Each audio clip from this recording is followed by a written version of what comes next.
Continuando con los clubes de revista en reumatología, hoy vamos a tener el número 2 con un tema que es de presentación frecuente. El punto de partida de este club de revista que me llamó la atención y que lo vemos en los pacientes con enfermedades autoinmunes en general y de manera particular en la artritis reumatoidea y en el lupus, como es la fatiga.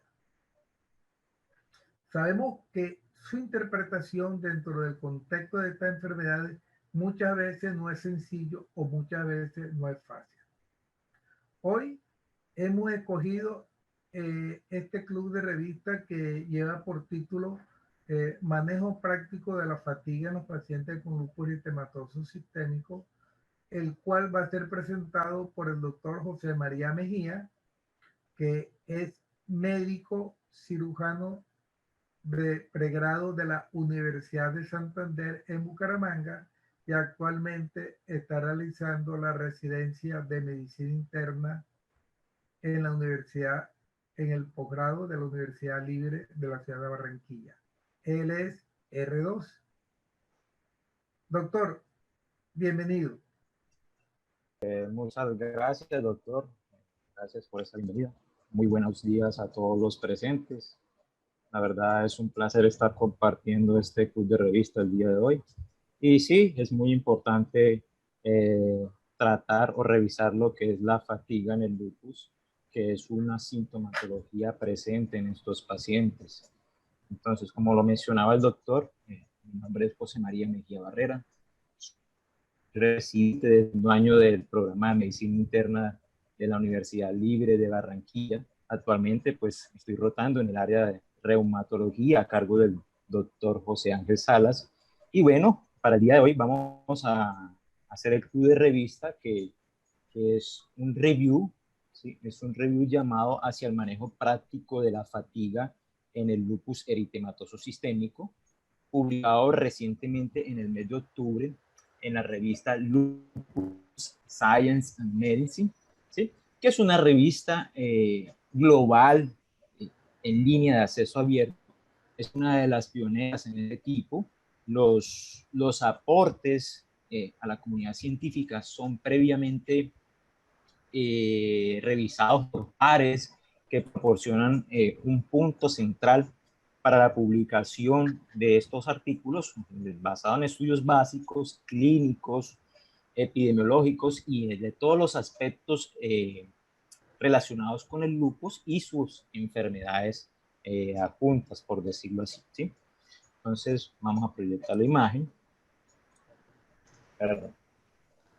Bueno, como le decía, entonces el club de revista para el día de hoy es un review llamado Hacia el manejo práctico de la fatiga en el lupus eritematoso sistémico, que decía que es una revista global en línea de acceso abierto. Su principal autor es Felipe Merz, ¿sí?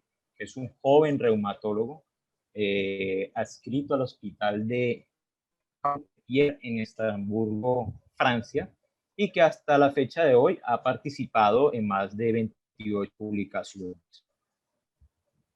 Bueno, hoy en día, pues la evaluación y el tratamiento racional de la fatiga sigue siendo un desafío importante en el lupus eritematoso sistémico y especialmente en los pacientes que tienen que no presentan actividad de la enfermedad. Por tal motivo, esta revisión pues tiene como único objetivo la creación de un algoritmo práctico paso a paso para la evaluación general y el manejo de la fatiga en el lupus eritematoso sistémico. Pero antes de entrar en detalle, debemos saber cuál es la definición de fatiga y tomando como referencia el libro de medicina interna de Harrison, ¿sí? La define como una experiencia subjetiva del ser humano, ¿sí? Caracterizada por cansancio físico y mental, ¿sí? Pereza y agotamiento, o de manera más típica, en términos la podemos definir, ¿sí?, como la dificultad para iniciar o mantener una enfermedad de forma, para mantener una actividad física o mental de forma voluntaria, ¿sí? Lo que convierte la fatiga en uno de los síntomas más comunes en la práctica clínica, ¿sí? Pues la fatiga, debido a eso, suele confundirse y debe diferenciarse de otras definiciones, ¿sí? Como por ejemplo la debilidad muscular. Dado que los pacientes con fatiga a la hora del examen no presentan, los pacientes con fatiga en realidad no presentan a la hora de verdad una debilidad muscular verdadera, ¿sí? La fatiga también debe diferenciarse de lo que es la somnolencia, que se refiere pues a la tendencia al sueño en el contexto pues de la alteración del ciclo del sueño y del estado de vigilia, ¿sí? Y también debemos diferenciarla en los pacientes que refieren disnea de esfuerzo. Vale la pena mencionar, ¿sí?, que la fatiga se clasifica según su origen, ¿sí?, en fisiológica o patológica, ¿sí? La fisiológica, pues que es normal frente a una actividad física intensa, ¿sí?, o prolongada que se alivia con el descanso y que no repercute sobre las actividades diarias. Mientras que la fatiga de origen patológico, pues no resuelve con el descanso y además tiene repercusiones que pueden ser graves para la vida diaria, ¿sí?, en estos tipos de pacientes. También se clasifica pues según su tiempo de evolución y se considera que cuando es menor a un mes se considera aguda, más de un mes se considera persistente y más de 6 meses se considera crónica. Entonces, la fatiga es una manifestación común de varios síndromes sistémicos, neurológicos y psiquiátricos, y inclusive en una pequeña proporción de pacientes no se le identifica una causa.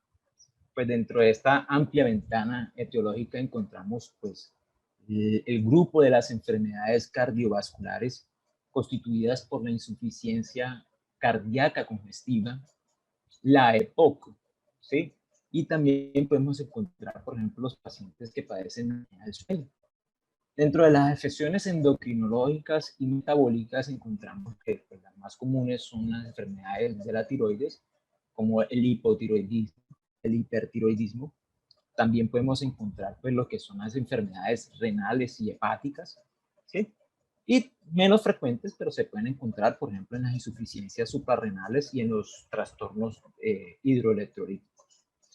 Algunas más evidentes, como las condiciones hematológicas, ¿sí? La más representativa en este grupo pues, son los pacientes con anemia y los pacientes, claro está, que tienen algún proceso de maligno, ¿bien?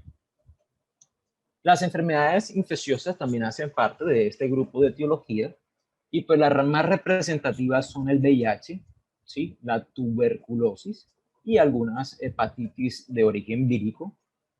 Y sí, también están las afecciones reumatológicas. Y en este grupo, pues, principalmente lo constituyen el síndrome de Sjögren, la artritis reumatoide y el lupus eritematoso sistémico. ¿Bien?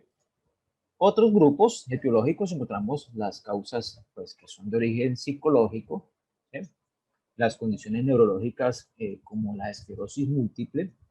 Algunas veces también puede encontrarse por toxicidad de algunos medicamentos, por ejemplo, con el uso de algunas benzodiazepinas, derivados opioides o antihistamínicos, ¿sí? Inclusive también se menciona de algunos betabloqueadores. Y por último, dentro de la etiología, bueno, uno de los grupos es el uso de sustancias, pues como la marihuana, la cocaína, bien, y el alcohol.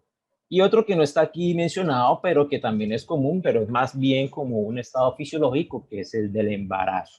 ¿Listos? Bueno, ¿qué relación hay entre la fatiga y el estrés? Se ha escrito algunos estudios, ¿sí? En la literatura hay unos estudios y, por ejemplo, está un estudio de cohorte publicado en el año 2014, en el cual se incluyeron 50 mujeres con diagnóstico de lupus eritematoso sistémico, y en este estudio de cohorte se encontró que la fatiga se encuentra o se encontró en un 90% de estas pacientes, o sea que es una cifra bastante considerable, ¿sí?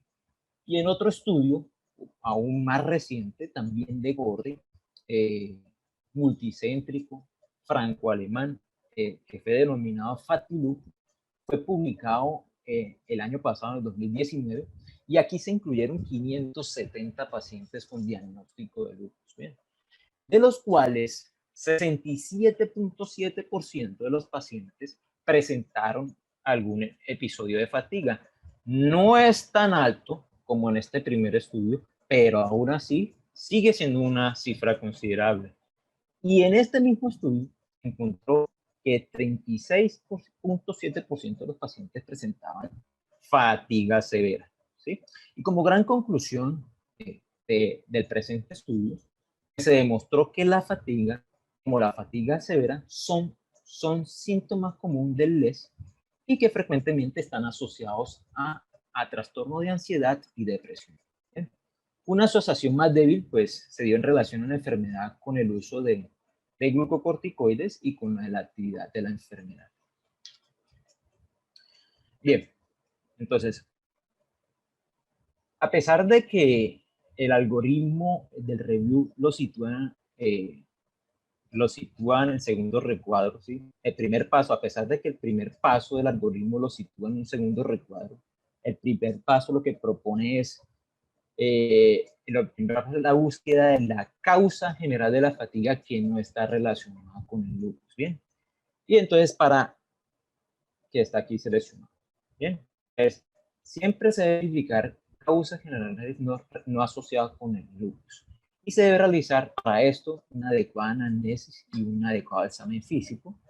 Se debe realizar la caracterización de la fatiga, ¿sí? Y esta caracterización de la fatiga la podemos ver aquí en este cuadro, donde podemos mirar si el inicio es agudo o si es insidioso.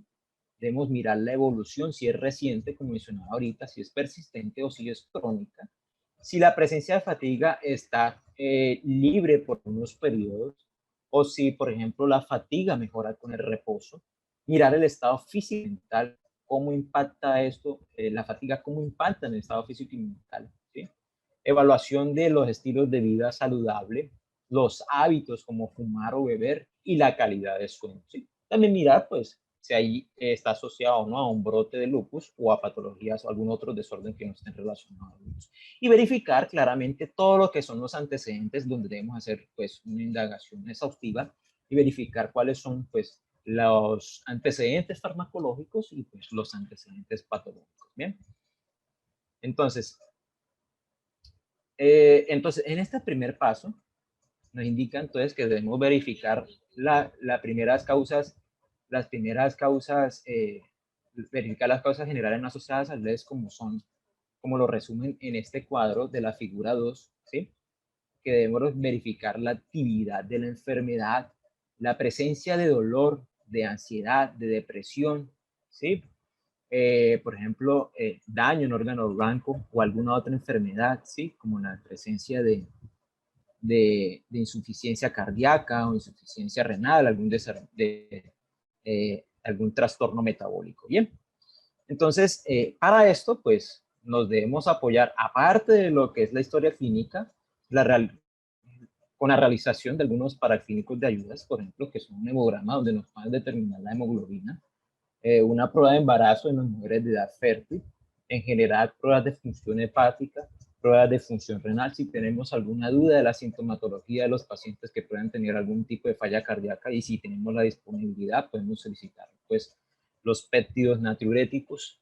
Debemos descartar también pues patología de tiroides, entonces se solicita TSH, la glicemia, por otro lado también se debe solicitar pues la vitamina D, hay algunos artículos que están en auge que dicen que la deficiencia de vitamina D está relacionado también con los episodios de fatiga y pues determinar los niveles de cortisol para ver si hay algún compromiso de la glándula suprarrenal. Entonces, ese es el primer paso. El segundo paso, que está aquí arriba, pues lo que sugiere es medir, lo que sugiere es el paso, es una evaluación objetiva de la fatiga, ¿sí? Por lo que se sugiere medir por instrumentos o test estandarizados. Y estos test estandarizados, pues, permite, pues, objetivar un poco más la sintomatología y, pues, nos permite un seguimiento individual de la intensidad de la fatiga, ¿sí? Y también, pues, nos ayuda para el seguimiento a largo plazo de estos pacientes y también es una forma de demostrar al paciente que el médico o el profesional de la salud está interesado en conocer y tratar la base de su problema, ¿sí? Pues existen en la actualidad muchos test, inclusive en la literatura pueden reportarse hasta 15, 30 herramientas para evaluar la escala de la fatiga. Y las más comunes, pues usada para evaluar la fatiga en el lupus, pues está la FSS, que es la más usada, que es la escala de severidad en la fatiga. Está el MFI, que es el inventario de fatiga multidimensional. Está el VAS-F, que es la escala visual análoga para evaluar la severidad de la fatiga. Y está el FACIT-Fatigue. Bien, entonces, pasando aquí, pues diciendo que la escala de severidad de la fatiga pues es la más usada desde mucho tiempo. La escala fue creada o diseñada en el año 1989 por el doctor Lauren Krupp y el grupo de sus colaboradores, ¿sí? Desde entonces, pues como he dicho, es la escala más utilizada para evaluar el lupus. De hecho, una revisión sistemática y un metaanálisis, ¿sí?, publicado en el año 2007, en el que se identificaron 34 estudios que utilizaron 15 tipos de herramientas diferentes, se encontró que el 56% de esos estudios utilizó la escala FSS para evaluar los fatigas, ¿sí? Entonces, para no extendernos tanto en esto, la gran conclusión de estos metaanálisis, ¿sí?, que fue por un grupo de expertos, por un panel de expertos, ellos recomiendan el uso de la FSS, ¿sí?, para medir la fatiga en los pacientes con lupus, pues debido a sus buenas funciones psicométricas validadas, el hecho de que haya sido el instrumento más usado, ¿sí?, y más fiable, y que hasta la fecha se ha utilizado o se ha traducido a diferentes idiomas, pues lo que lo hace más fácil para su uso. ¿Bien? Entonces, la escala de severidad, bueno, la escala de severidad pues, de la fatiga consta de 9 ítems, ¿sí? En el cual el paciente, los 9 ítems es, bueno, lo voy a leer: mi motivación es menor cuando estoy fatigado, el ejercicio me hace que esté fatigado, me fatigo fácilmente, la fatiga interfiere en mi funcionamiento físico, la fatiga me causa problemas frecuentemente, la fatiga me impide un funcionamiento físico prolongado y la fatiga interfiere en llevar a cabo algunas labores y responsabilidades. La fatiga está entre uno de los síntomas que más me invalidan y por último la fatiga interfiere en mi trabajo, familia y vida social. Bueno, entonces, esta evaluación consiste en que se le indica al paciente que elijan un número del 1 al 7 y indique el grado si está de acuerdo con la afirmación o que no está, que está de acuerdo o que está completamente de desacuerdo, siendo pues completamente de desacuerdo un puntaje de 1 y un puntaje de 7 cuando está totalmente de acuerdo. Entonces, cuando se le hace esta aplicación a este paciente, el puntaje mínimo pues van a ser 9 puntos y el puntaje máximo van a ser 63 posibles. Entonces, ¿cómo interpretamos los resultados de este instrumento? ¿Sí? Si el paciente tiene una sumatoria total que da menor o igual a 35 puntos, consideramos que este paciente no está en fatiga, ¿bien? Si el paciente está con un puntaje entre 36 a menor o igual a 52 puntos, consideramos que el paciente tiene una fatiga moderada. Y cuando está mayor a 53 puntos, pues encontramos que el paciente pues tiene una fatiga severa. ¿Bien? Entonces ya fácilmente el paciente de 36 puntos en adelante ya consideramos que es una fatiga, ¿bien? Y hay que incluirlos en un manejo, incluirlos en el manejo, ¿bien? Bueno, entonces continuando con el algoritmo, ¿sí? El tercer paso es la identificación de la fatiga, ¿sí? Es la identificación relacionada con el lupus, ¿sí? Aunque la fatiga es menos frecuente que con otros factores como la ansiedad o la depresión, por el solo hecho de que haya actividad de la enfermedad, la fatiga va a ser mayormente mencionada por esos pacientes. Lo que a su vez se sugiere, pues, descartar o verificar causas intricadas o confusas, ¿sí? Y estar relacionadas con daño orgánico o disfuncionabilidad, como por ejemplo en la falla hepática, en la falla renal o en la falla cardíaca, ¿sí? El estudio, pues, uno de los puntos aquí de control de la actividad en la enfermedad es que el estudio FATILUP demostró que una forma de determinar la fatiga en los pacientes con lupus era la presencia de la actividad de la enfermedad. Y uno de los síntomas más comunes que aparecieron con la actividad de la enfermedad, ¿sí? Y la aparición de fatiga fueron las presencias de artralgias generalizadas y la presencia de lesiones ulcerosas en cavidad oral. Eso es un punto a tener muy en cuenta para tener en cuenta si hay actividad o no de la enfermedad. Además, pues se estima que cierto porcentaje, más o menos del 6.2 al 22%, de los pacientes con lupus presentan fibromialgia, ¿sí? O sea que podemos tener dos causas ahí cruzadas de fatiga, ¿bien? Y por último, el cuarto y último paso es el manejo práctico de la fatiga, ¿bien? Entonces, en pacientes con actividad significativa de la enfermedad, el paciente con actividad significativa de la enfermedad, el principal objetivo terapéutico, pues, es la remisión de la enfermedad, ¿sí? Y eso puede ser suficiente para la remisión de la fatiga. Pues, existen principalmente el manejo, va a ser una terapia no farmacológica, en el cual es instaurar en el paciente o educar acerca de realizar actividad física. Y esta actividad física pues ha demostrado pues bastante eficacia, ¿bien? Y cuando tenemos pacientes que no encontramos una causa lógica o explicable de una fatiga después de haber después de haber realizado todos los pasos anteriores, ¿sí? Pues debemos considerar pues que puede ser una causa psicógena, por lo que debemos remitir al paciente a valoración por psicología o por psiquiatría. Y por último, ellos concluyen en que si están de acuerdo o no con el uso de antidepresivos. Y la verdad es que al día de hoy no hay una evidencia clara con respecto al uso o no de estos antidepresivos. ¿Bien? Entonces, como gran conclusión, los autores pues nos brindan un algoritmo para guiarnos, ¿sí? Para guiarnos en el diagnóstico y llevarlos a un tratamiento adecuado en los pacientes que presentan fatiga en el lupus eritematoso sistémico. Eso era todo en la revisión. Muchas gracias por su atención. Ok, doctor.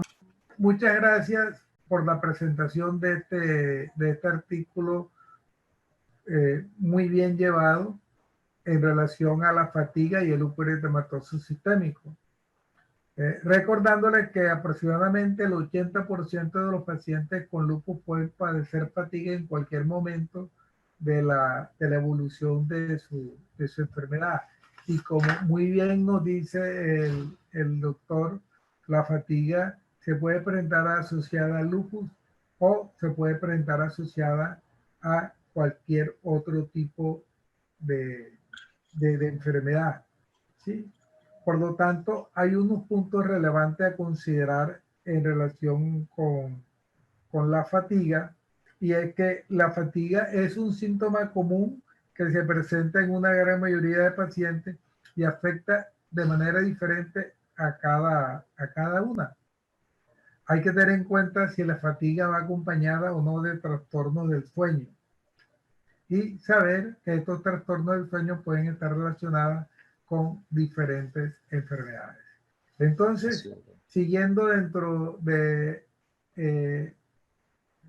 digamos, del protocolo que estamos teniendo en estos clubes de revistas, una pregunta para nuestro invitado, el doctor Alejandro Núñez, que también es residente R2 de Medicina Interna, en relación a que consideramos ¿cómo consideraríamos la fatiga en un momento dado dentro de un lupus que está activo o no? O sea, ¿la fatiga es un elemento de actividad lúpica o no en un momento dado?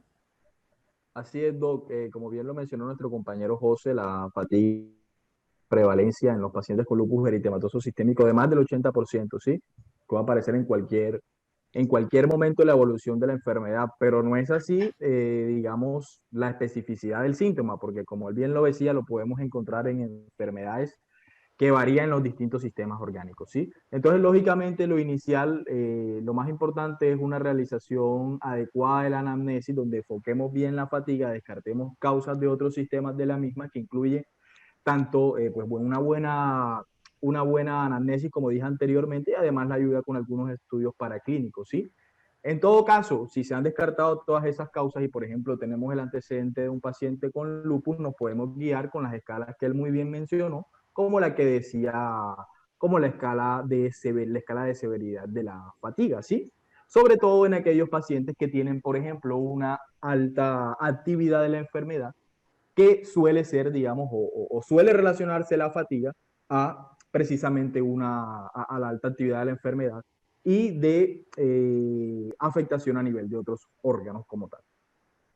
Ok, entonces es importante la implementación de estos cuestionarios, ¿sí? O de estos scores sobre fatiga para ser un poco más objetivo dentro de la enfermedad.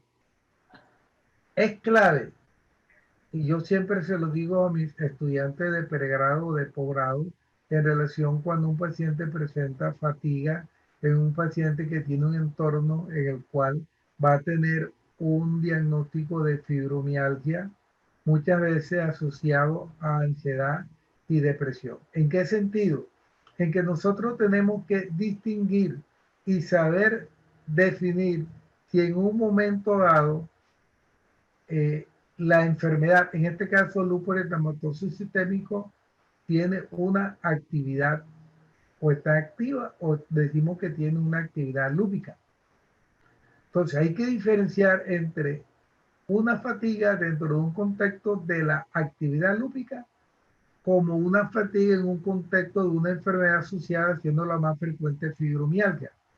Y aquí es donde entra la experticia médica en saber cuándo la fatiga corresponde a una actividad de la enfermedad y cuándo no.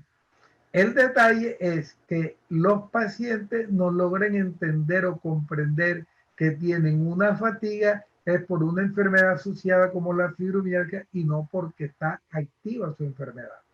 Y cuando digo que quiere experticia médica, porque muchos pacientes quieren, dicen, solicitan cambio de tratamiento o indicación de tratamiento, en este caso,